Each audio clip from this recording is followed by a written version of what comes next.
Guys, sorry, I had to get my stuff set up, so I'm gonna run my intro.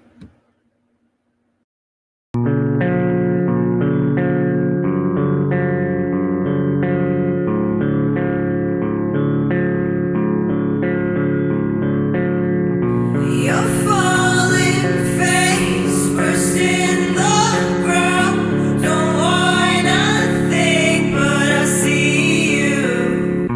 A faded place, a love I found. How you're so far in my dreams too. I can't change your past. Could you hear me laugh more? I can't change your path.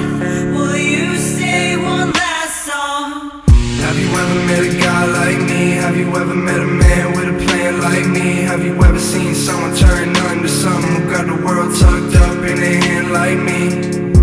I can never change my faith, I can never hold hands, give God my grace. I can never not cry when I see your face. You say I got a lot on my plate, girl, I see that. 100 mil in the safe, no I need that. See a smile on your face, yeah I need that.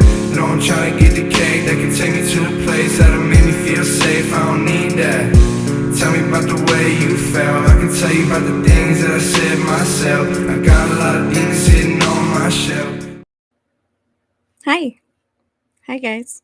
Hopefully you can hear me. Oh, hey. Hi, Tom. Hi, Tiffany. Hi, Virginia. Hi, Mad Villain, Catherine, McRambleon, Tiffany. Am I missing anybody? Corn. Oh, hi, Corn. Oh, let me pop that up there. Hold on. Hopefully it popped up in my restream over here. Shucks. Not yet. That's okay. I know that it happened. Oh, Borderline's here too. Yay. So many people are here. This is so exciting. Okay, so I've mentioned G.H. Estabrooks multiple times, and I'm pretty sure that there is a copy of his book about hypnotism in the archives. I am going to post that into the live Google document in my community section because I'm not really here to read his book, and I took notes this time, so I don't have to scroll through the Hoover rendezvous because he was begging Hoover. And I caught some very interesting things that I did not catch before. So let me get this pulled up and we will get started. Okay, so let me go back to page 6. Look at me, I'm trying to be organized like a real adult. How exciting. So, something important to note, in my opinion, in regards to the correspondence between Hoover and Estabrooks is the time, because this is back in the 30s. So, you got to keep in mind what were they doing in Germany? And Estabrooks also points that out. So I'm just saying, and then I'm going to show you guys an interesting, less discussed correlation between all of this and what Dr. Joseph Mengele was doing at the time, unfortunately. So let's get started. Here we go. Okay.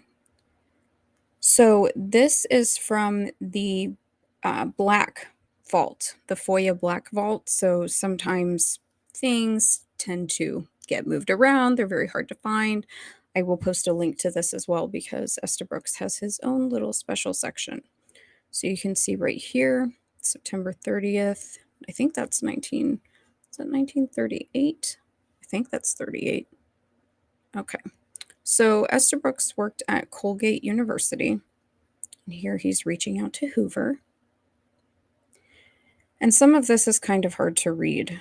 So this was something that I found interesting. So this is the first known correspondence. But right here, it talks about using insulin for hypnosis, which I don't know if you guys are familiar with Alan Dulles, the former director of the CIA and one of the most notorious, I would say, criminals in history. But his son had a brain injury from war when he came home. And Alan Dulles sent his son to get insulin shock treatments for his quote unquote mental illness from his traumatic brain injury. He actually had, I think he had like fragments of artillery that were in his skull. So that's what these guys were doing. And that's really fun, isn't it? No. All right, moving on. So now I'm skipping down to page 11. So this is December 10th, 1938. This is obviously much clearer. And again, so this book, I'm going to try to find a copy of this book for you guys. The Prediction of Hypnotic Susceptibility from a Number of Subject Attitudes. I believe that this is from Germany. Yep, here we go. This is where it noted it. That's why I started there. So right here, he states, Crime in Hypnotism and Post-Hypnotic Suggestion, 1936 or 1938 when it was published, and he boldly says, it is a short account of what the Germans know. So I hope you guys are picking up what I'm putting down, because we know what the Germans were doing, and it wasn't just the Germans. But I think that this is extremely important. And then, just some of these other really ballsy things that he talks about in regards to anesthetics and experimentation. All right, now I want to move on. This I'm not going to stay on very long, but I did want to point it out because I don't know if you guys are familiar with quote-unquote Rhodes Scholars, but this correspondence was from December 19th, 1939. This guy, I got to tell you guys, he was so cocky. So cocky. So I'm going to post the link for his book, but he is so self-confident that he can hypnotize a man without even talking to him. And he guarantees it. He's perfected it. This guy he's such a pivotal figure in history, and I don't think that he gets talked about enough because he was begging Hoover, begging, like, please, please, please, I have all of these ideas. And it starts out, maybe innocent enough, but then it's going to get really dark, as these things do. So let's go back to the Rhodes Scholar thing, because if you guys know Rhodes Scholar, great. If not, I can talk about that at another time. But he said right here, by the way, I was at one time a Rhodes Scholar. So I think that that's important to note because those people tend to, I shouldn't say those people, those who claim themselves as Rhodes Scholars generally have a lot of power, whether earned or not.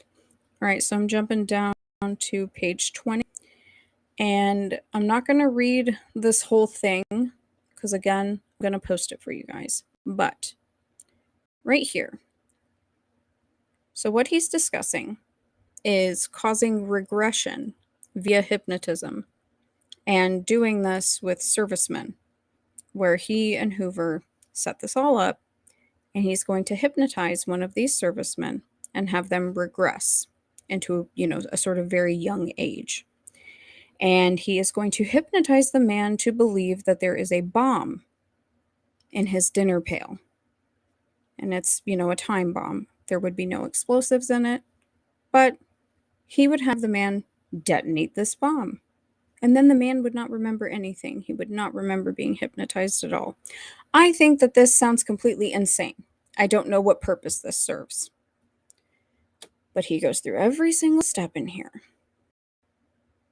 In my own opinion, the odds are about 5-1 that the plan will succeed. If it doesn't, needless to say, I will have removed from him all knowledge of his ever having been hypnotized and will render it impossible for anyone to hypnotize him in the future. Literally, this guy is so braggadocious. It's kind of beyond me. But if you guys decide to peek into his book Hypnotism, you're going to see that over and over again. He's very cocky. All right, so now we are jumping forward. So this is June 10th, 1959. Here's where it gets super relevant for me. Because now we're talking about hypnotism and juvenile delinquency. And he is applying for a grant to the National Institution of Mental Health. That seems like a good idea. That seems like a good place for us to be sending money for these kinds of experiments. I'm going to kind of just scroll through. So here's his proposition. as far as juvenile delinquents and why these things happen. The motivation is unconscious. It can cause them to become antisocial. And he believes that hypnotism is the best device for probing the unconscious to find those unconscious motivations which are leading in the direction of delinquency, and having found them, to redirect the same. Now, this is all what I like to call, and no disrespect to anyone within this field, I've had to write so many papers and proposals. I get it. However, I'm not going to sit here and read all this. This is all the fluff. We're going to jump down. Let me just type it in. Down here. Okay.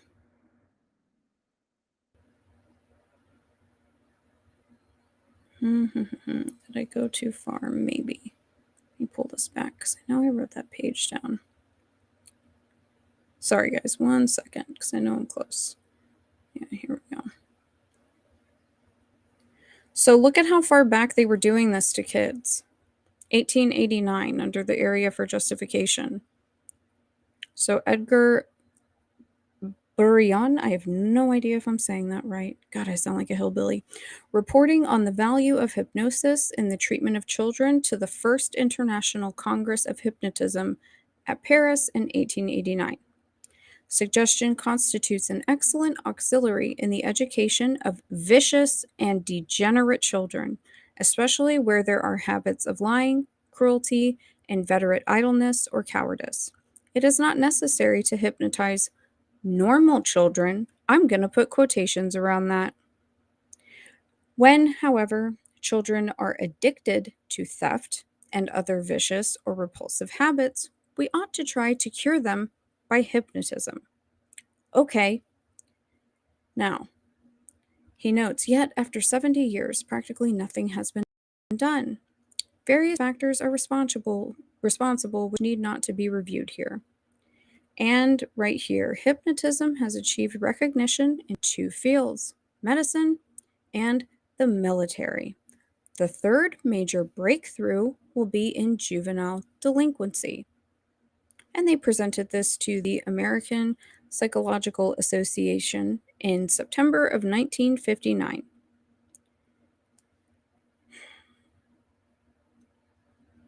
And this is all just talking about how wonderful all of this is going to be for these kids. Now, I'm not going to read through the rest of it, but I mean, I'll just give you guys some cliff notes. He ended up with his little braggadocious attitude, telling people that he was already working for the FBI, and he was not. And he got in a lot of trouble. And the FBI sent him, formal letters stating that he needs to stop running around telling people that he's working for the FBI. They were like, we're not associated with you. Please stop saying that. You're lending too much credibility to yourself. So that is truly the basis for everything that we've kind of talked about so far, because I showed you guys the MK sub projects, the dissociative states. It talks about hypnotism, even DeFreeze and Patty Hearst, where they were talking about what they were doing in Vacaville in regards to altering criminal personalities. They're not talking about separate people. They were specifically discussing like brain psychosurgery, So all of these things are really important, and it shows that it goes back to the 30s. So this is predating, technically, it is predating anything that the CIA was doing, because the Office of Strategic Services were so much worse than the CIA, unfortunately. And we don't even really know what they were doing, and that's part of why. But I won't sit here and digress about that because I have more that I want to show you guys. So let me close this, and then I'm going to show you guys one thing that has like nothing to do with this at all, but it blew my mind, and I just had to share it with you guys. So this is the article, because I want to talk to you guys for a little bit, just for a moment, about Mengele. Let me see. Here we go. Okay, so I don't know, for those of you who may not be very familiar with Paperclip, Operation Paperclip, anything like that. So I've covered it a little bit, but I will absolutely be doing a very deep dive because there's a lot of Nazi scientists and engineers and physicians that don't get enough credit, like the pharmacist of Auschwitz, who just is almost as bad as Mengele himself. I read a very interesting book about him. But Mengele is very well known for his obsession with twins, and people tend to focus on, or the information that's given primarily focuses on the sort of like sci-fi, and I'm not being dismissive, but like chopping up twins and sewing them together, which is completely horrific. But his main area of focus was trauma bonding. That was what he perfected. And he did that a lot with twins. So I'm just going to show you guys a little highlight from one of these books that I found online, because I've been aware of this. I've read a lot of German history, a lot of, Holocaust history, what was going on at the camps. It's just something that I've always been interested in, but I just want to show you guys. This is, I believe, an account from twins that survived, which is really interesting. I do want to read this book. So let me pull this back up here. So this is Mengele's horrific experiments through the eyes of identical twins. So the girls were 12, and it was known as Mengele's Zoo. So you can only imagine. So right here, the twins would always draw the same things in unison until Mengele's experiments start to divide them. Their bond, bordering on telepathic, eventually inspires one of Mengele's most horrifying experiments. Now, I'm not going to sit here and read all of this. I will drop that in there. As far as the telepathy, though, because I showed you guys MKUltra Subproject 136, the ESP, that's telepathy.